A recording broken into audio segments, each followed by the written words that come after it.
Hi everyone, welcome back to the Beauty Curtain podcast. I'm your host Georgia, head of brand at Adina. I'm joined here today with our MPD specialist Julie. Welcome to the podcast, Julie. It's so nice to have you on here. Thank you. Really excited to be here. Well, before we kick things off, I would like to just ask if you'd like to join us on an icebreaker. So, do you want to maybe pick one of these? Absolutely. Yeah. What is the first paid job you ever had? And what is the most valuable lesson you took away from it? Ooh, starting deep. So the first paid job I had was working in an old people's home. Really? I bet that was quite rewarding. No, I loved it. So I used to work in the kitchen, peeling potatoes, getting food ready, make tea, take it round to all the mainly old ladies, sit and have conversations with them. Yeah, no, I thoroughly enjoyed it. That's so cool. So you had lots of nice things to take away from that. Absolutely. And did you just fall into that, or was that something that... It was my mum that got me the job because she knew the lady that owned the old people's home. And so that was my first paid job, which was Saturdays. That's amazing. So I guess jump into the first question, Julie. Do you want to just kind of take us back, like how you got into the industry, how you found what you're doing now, and just kind of tell us that journey? Yeah, it's quite a long journey because it's been around a little while. And I got into the industry by accident. And I say by accident, it wasn't I want to go and work for the beauty industry. I got a job as a shipping clerk working for a company that most of us know called Givaudan. And I wasn't in the shipping department long because I was approached by the marketing team to say, do you want to come and work for us? Yes, of course. That was far more exciting. So I was with Givaudan for 5 years. Amazing company to work with. 4 rather. And so I was in marketing and thoroughly enjoying that. And then I kind of had 2 paths that I could have chosen. I was really fortunate in that I trained in perfumery, went over to Geneva, did the perfumery school. And then it was, right, Julie, do you want to go into evaluation or do you want to go into sales? And I was in my early 20s. And if I went into sales, it meant I got a company car. And that was the reason that I chose to go into sales. But also one of the things I was very good at was relationships. And my first, 5 years in the beauty industry was with Givaudan. And whilst I was there, one of the things I realised was that I was, supplying fragrances is just a very small part of the overall package. And I got really interested in product development and being, more part of it. So there I was thinking about what I might like to do. And then I got approached by one of my customers. How long was that, Julie, when you was there? Sorry. So I was there 16 years. 16 years, wow, gosh. And a couple of years before I finally left, I was going to leave, but they talked me into staying. Yeah, anyway, then happens. I did finally leave. I went back into consultancy because I wanted a more kind of work-life balance. Yeah. Which was great. And I was working with a couple of brands. Again, one was an aromatherapy brand again. And then I was working for a brand called Face Gym that you may have heard of. Yeah. And they sent me off to do an audit at Herco Cosmetics.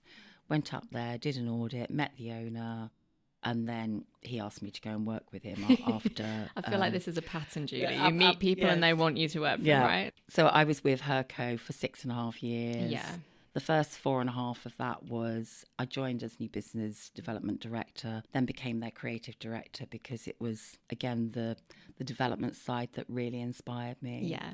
So I was looking at trends. I was doing raw material ingredient sourcing, again, going into the sort of the detail about what the different actives did. Then I decided after 6.5 years of them, I'm going to go back to consultancy again. So there is a pattern. Then Will approached me, Will, our sales director, a couple of conversations, and here I am today working with Adina. Well, we're just so happy you're part of the team, and hopefully no one snaps you up because we love working with you. But I guess that brings us, to kind of what you're doing now, Julie, for us as an MPD specialist. I mean, you're on the consultancy arm of our business, The Beauty Curtain. Do you want to kind of maybe talk us through what that side of the business is and what maybe your day-to-day looks like? It's quite a unique model. And when, I had my initial discussions with Will and the team here, it was really exciting that, a raw material supplier, as part of their own involvement, was looking at doing something quite different to anybody else. within this field. So what the consultancy arm is doing, and it's perfect for me because it kind of encapsulates pretty much most of the experience that I've gathered in my sort of seasoned years. It's offering brands, whether they're startups, whether they're new brands, maybe they've launched a product, but they're still, looking to find their way. It's helping them with development. So how does it work? We offer that consultancy service and help them look at their brand proposition. What is it that they want to be? How are they conveying that? What are the claims they want to make? At Adina, we're very much at the forefront of trends, but also all the raw material launches. It's how can we then fit that knowledge and those ingredients to make sense in terms of what it is that they want to do. There's a lot there, isn't there? I guess the versatility, right, is really nice, and probably no one day is the same. No right? one day is the same. Yeah. And it varies. One day I might be talking to a brand about what is it that they want to achieve, Sure. what are their aspirations, their goals. Another day it could be looking at different raw materials to fit different propositions. Another day it could be packaging sourcing, or I might be doing something, to give them guidance on regulatory. But one of the important things that we do is partner them with manufacturers. So we've spent a bit of time collaborating with manufacturers who want to work with the beauty curtain, Adina, and it's making sure that you have the right fit, because like anything in life, some brands you think, yeah, that manufacturer would be better. You got to tailor that sort of approach and not one size fits all kind of thing. Absolutely. Yeah. It's a hand-holding exercise to give the brand the support that they need to take them to the next level. And in terms of like audiences, like who we're working with in that process, like who are we talking to here, like types of brands, or is it like indie, or is it big, or is it everything? So far it's been a combination, Georgia. Yes, I bet. We have some startups and some indie brands. Then there are some brands that already exist, but maybe they don't have the right partner to scale with, or there have been a couple of brands where again they already exist, they have a partner, but actually the partner, it's very transactional rather than having that innovation and that development. So yeah, it's been a real mix so far, which makes it more interesting. Definitely. Yeah, I can see why no one day is the same. So that's brilliant. And I'm guessing as part of that, then you must be exposed to so many different types of briefs, probably briefs coming out of your ears. What's that kind of common brief that's coming across at the moment? Is there any sort of trend in things that you're sort of seeing, or needs, demands, like right now? I'd say the two most common things, which is probably indicative of what's happening in the marketplace as well. With skincare, it's about longevity. Sure, yeah. So as you know, the narrative around anti-aging has changed. People don't talk about anti-aging anymore. It's very much prejuvenation and all things longevity, which encapsulate exosomes and all sorts. The interesting thing is, it's not just brand new products. It's, okay, we have this product already, but we want to relaunch it. We want to repulse it. We've always marketed it as X, but actually we want to change the narrative. We want to change the language. Longevity is a big part of that. And I'd also say that the whole microbiome, which to me now is a given. I mean, it's been around for quite some time. And quite often brands already have actives in their products. But again, it's just changing the copy, how they talk about it. So on skincare, longevity, but microbiome is really important. Mm-hmm. And as we know, there was a massive ceramide revival a couple of years ago because of the whole skin barrier. And then the other one is the skinification of hair, particularly with scalp. Yeah. And they are linked, obviously, because, that understanding that actually if my scalp isn't good and healthy and uncompromised, then forget everything else. And as you know, there's been so much activity in hair serum launches. Yeah. I mean, that's why skincare is so much more exciting, because it's a leave-on product. Therefore, the actives have more opportunity to do their work. So with scalp serums, again, it's a leave-on.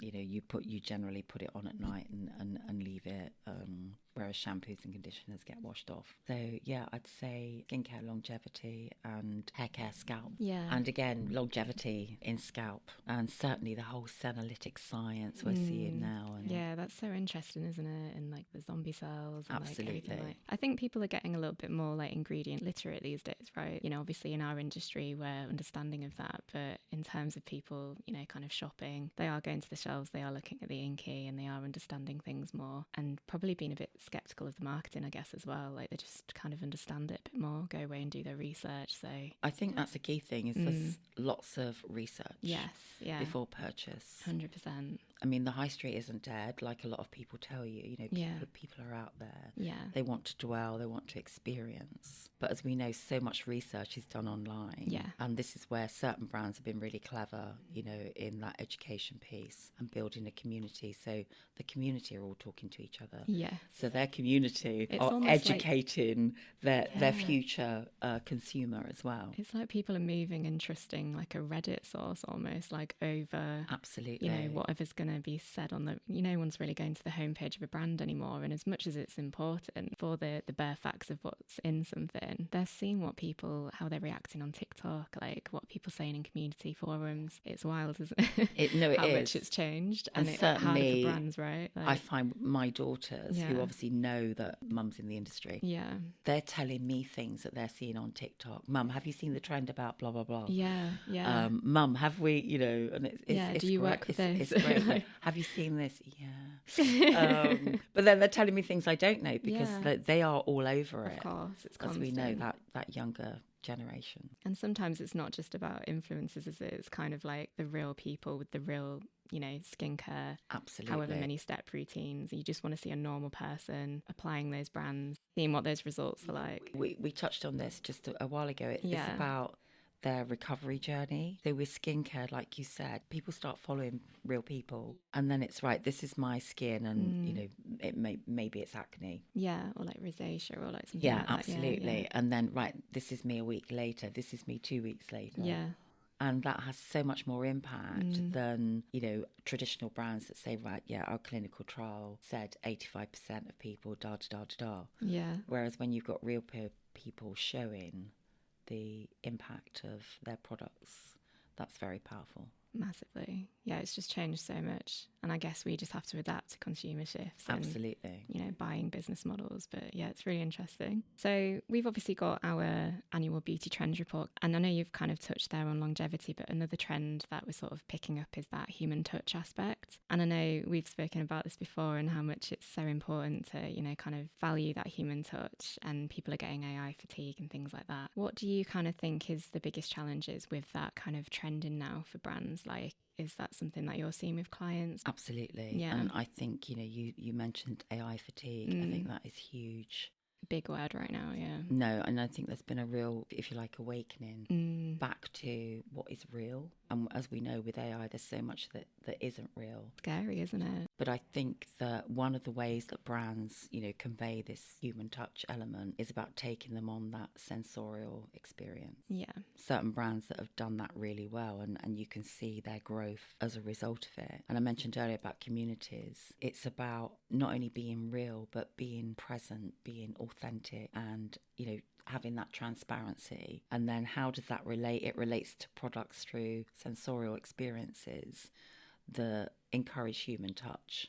And it's, you know, be it your own human touch, it's still an experience, you know, whether it's putting on a hair mask and massaging that into your scalp, and then maybe following it with a face mask, taking that time out, having that ritual. Yeah, because I guess there's two routes like a brand could take. Like they could use AI. I mean, we can't say it's all bad. You know, people are using it in the industry very well, like with, you know, kind of researching ingredients or putting things together in formulations. It probably speeds up a lot of time for brands, doesn't it? But I think it is just making sure that, you know, that real sensorial aspect is like thought of first and not lost.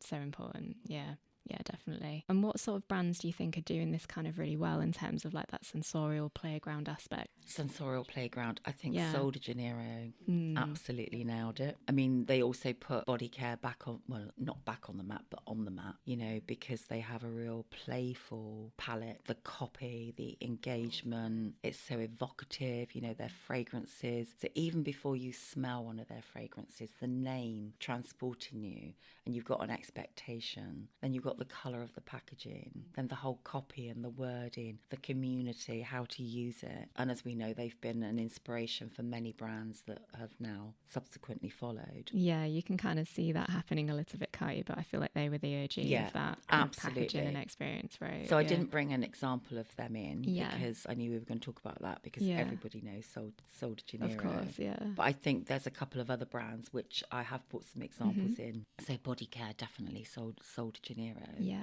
So this is the Korean brand Medicube. Yeah, we had them in our trends report for last year as well, and yeah, amazing brand. It's all about texture. So this is the collagen jelly, That's so cool. and even when you see this on social, you just want to pick it up and play with it and try it. So, and I think it's just a lovely texture. Yeah, Medicube have done that really well. Do you think that's kind of got that retro revival aspect to it as well as part of this? Like people are sort of reverting back to the play aspect when they're picking these products up. Yeah, definitely. Yeah. And what's this product here? So this one, I don't know if you're aware of this brand, Vareo. So they are a fragrance brand. Yeah. They've been around about 5 years, Yeah. and their fragrances are all based on neuroscience. So it's neuroscience meets perfumery.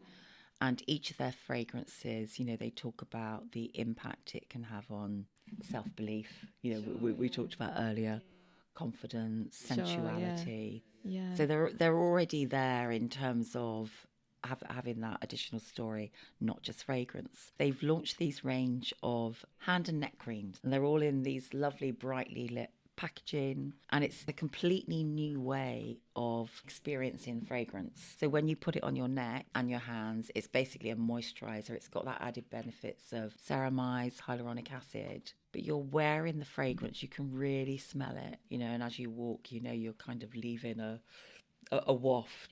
Maybe add into like your aura kind of thing. Like, I love that it's called Witchy Woo as well. That's brilliant. What so I bought, I bought Witchy Woo because, woo is becoming very mainstream. It is, yeah, massively. But that's probably another podcast. Yeah, definitely.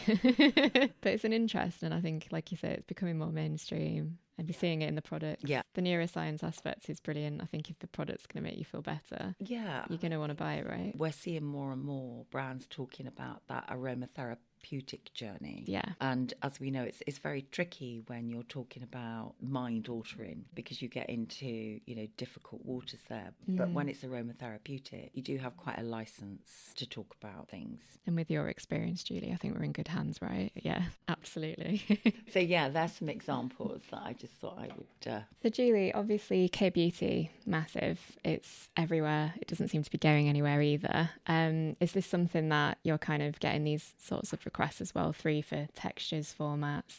It is. Interestingly, K-beauty, I'd say the trend started about 10 plus years ago. I can remember going over to Korea when it first kicked off, and went to Seoul looking at textures then, and was blown away by some of the textures that they had that we didn't have over here. Then it had a bit of a revival, then it went away, and it's come back again. So I think it's here to stay. They are such innovators in texture. Obviously we've just looked at seeing that as a prime example, right? Yeah. But the bouncy creams, the cloud creams. Yeah. Also, I think because historically K-beauty, their focus was really on the barrier. If you think about, where they are and what their skins have to weather, it was really focused on making sure that the skin barrier was in good health. And because of the climate out there was lots of these lighter textures. And it's a given that it is part of your routine. We don't have the 16 steps anymore. It's become a bit more realistic. But I would say it's definitely here to stay. And we will keep looking to K and J beauty, from Japan as well, in terms of what they're creating. Okay, so Julie, we're coming up to the end of the podcast now. It's been really great to chat to you about all of these things. Well, finally, how would anybody get in touch with you if they wanted to reach out? Yeah, very easily. They can email welcome@thebeautycurtain.com, or they can ring Adina, speak to a member of the team and leave their details, and Beauty Curtain team will get back to them. Amazing. Thanks so much for coming on. Thank you for having me. Yeah, we've really enjoyed it. Thank you so much for those of you at home listening, and also thank you to Barry for producing the podcast. Don't forget to like and subscribe, and we'll see you in the next pod.